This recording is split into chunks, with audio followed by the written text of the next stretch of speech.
मेरे मीठे बच्चों, तुम मुझे ईश्वर, अल्लाह, शिव, यहोवा, गॉड आदि नामों से पुकारते हो।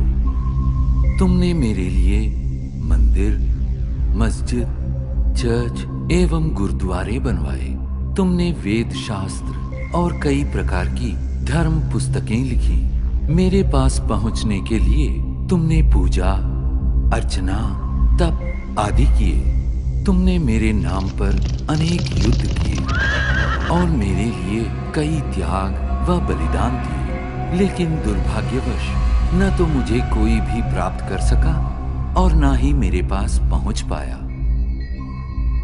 वास्तव में मुझे जानने से पहले तुम्हें ये जानना और महसूस करना है कि तुम स्वयं कौन हो। तुमने अज्ञानतावश स्वयं को भौतिक शरीर मान लिया है। इसलिए तुम जाति, धर्म, रंग, भाषा व राष्ट्रीयता के नाम पर भेदभाव करते हो।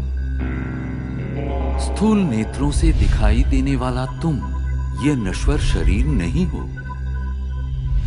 तुम तो अविनाशी आत्मा हो जो भ्रिकुटी के मध्य में स्थित होकर इस शरीर को नियंत्रित करती हो।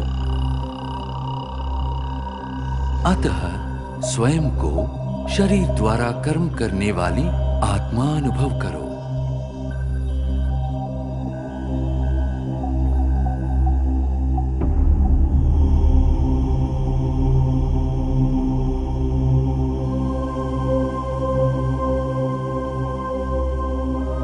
अब कुछ क्षणों के लिए सांसारिक बातों व उनके वातावरण से स्वयं को अलग करो।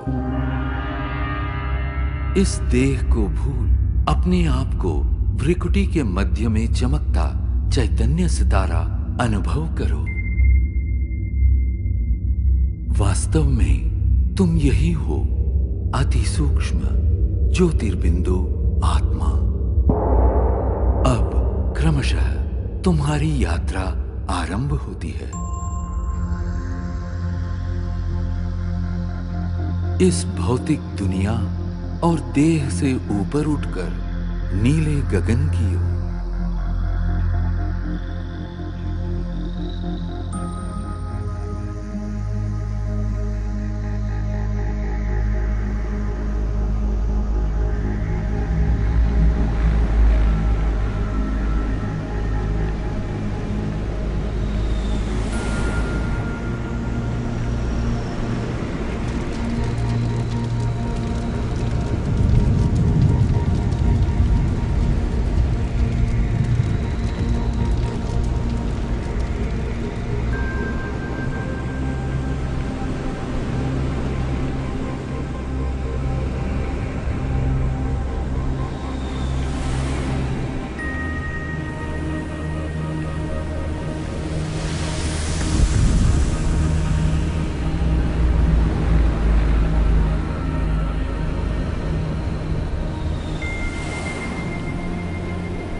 सूर्य, चंद्र, तारागणों से भी पार अब तुम एक सुनहरे प्रकाश युक्त दुनिया में पहुंच चुके हो।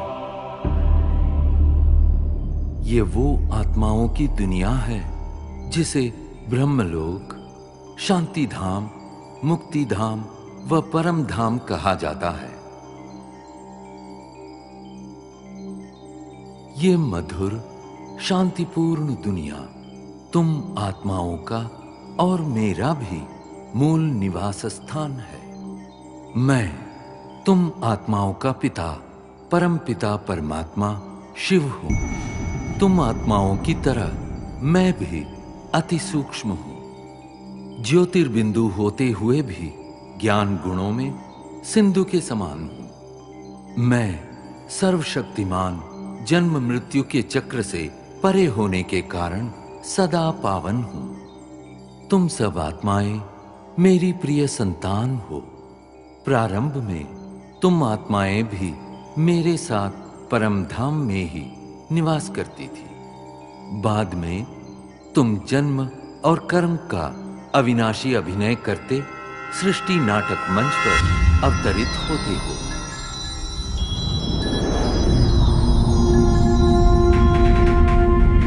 ये अनादि अविनाशी नाटक सतयुग, त्रेता युग, द्वापर युग और कलियुग 4 युगों में विभक्त है। प्रत्येक युग की अवधि समान रूप से 1250 वर्ष है और इस कारण पूरे कल्प की आयु 5000 वर्ष है।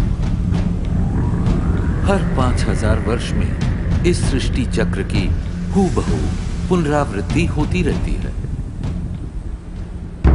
कल्प के आरंभिक काल में सभी प्राणी और प्रकृति के 5 तत्व पावन थे। उस समय संसार सुख, शांति और आनंद से परिपूर्ण था।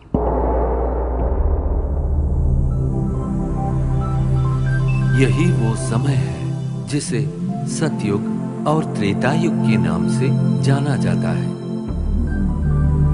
जहां तुम देवी देवता के रूप में रहते थे।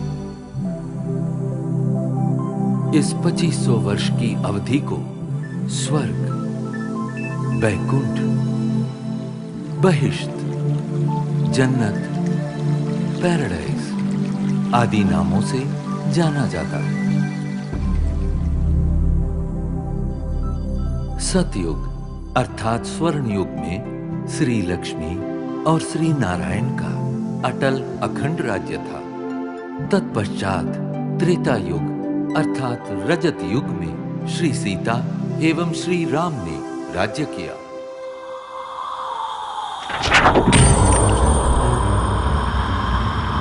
द्वापर युग में देहभान के कारण तुम विकारों में प्रविष्ट हो गए और इस कारण अपनी शक्तियां खोने लगे।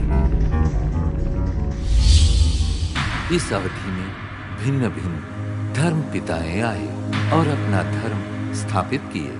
प्रारंभ में इन धर्मों की स्थापना सारी मानव जाति को एक सूत्र में बांधने और उनका सही मार्ग प्रदर्शन करने के लिए हुई थी। अब इस कलियुग अर्थात कलह युग में मानव मन में विद्यमान 5 विकार चरम सीमा पर है, जिनके कारण 5 तत्व प्रदूषित हो गए हैं और तुम शांति एवं खुशियों से वंचित हो गए हो। परिणामतः दुख, अशांति के दलदल से मुक्ति पाने के लिए तुम मुझे पुकारने लगे। यदा यदा हि धर्मस्य ग्लानिर्भवति भारत अभ्युत्थानमधर्मस्य तदात्मानं सृजाम्यहम् परित्राणाय साधूनां विनाशाय च दुष्कृतां धर्म संस्थापनार्थाय संभवामि युगे युगे। जब जब धर्म की ग्लानि होती है एवं अधर्म व पाप में वृद्धि होती है, तब तब सत धर्म की स्थापना और श्रेष्ठ विश्व नवनिर्माण हेतु मैं धरती पर अवतरित होता। इस दिव्य व पावन अवतरण के काल को संगम युग कहते हैं। कलियुग और सतयुग के संगम का ये समय अत्यंत कल्याणकारी है। गीता में दिए इन वचनों के अनुसार अब भारत भूमि पर मेरा अवतरण हो चुका है।